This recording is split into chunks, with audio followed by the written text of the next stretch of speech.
Now the next rule of WH question, it is if the subject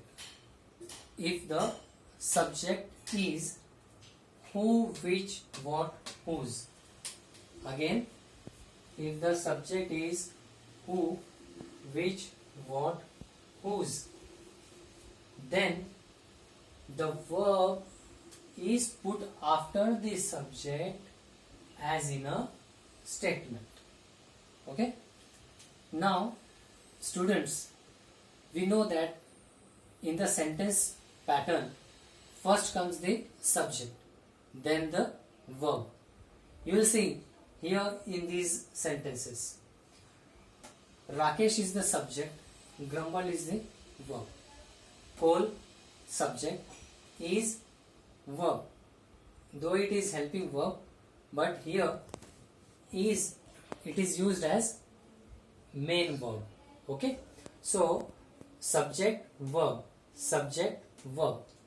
In the same manner, when who, which, what, whose are used as subject, okay, are used as subject, then these words will be followed by verb. You will see who, after who, grumbled, this is the verb. What, after this word is, it is the verb. Okay. Now when we ask this question, who grumbled to himself, what answer we get here? We get the answer Rakesh. Okay. Then what is burning? Answer is coal is burning.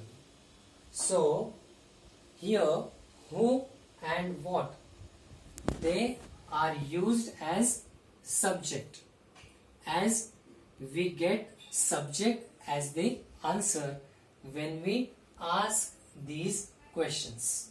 Okay. Now here there is second subtype. If the subject is what, which, whose plus noun, okay, difference is of noun, then still the verb is put after this subject as in a statement. You will see here, whose mobile was lost. Which answer is right? Okay, these are the WH word.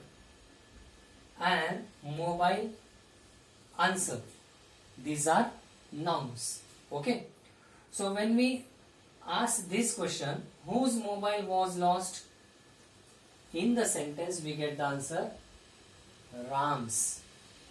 Okay, which answer is right? We get the answer that. So here the structure is WH word plus noun, and when we ask this question, the answer that we get, it is the subject of the sentence. Okay, so students, these are the types of WH questions that you have to practice, and from the book you have to find out such examples, and these examples will help you to know and learn WH questions in a better way. So thanks a lot.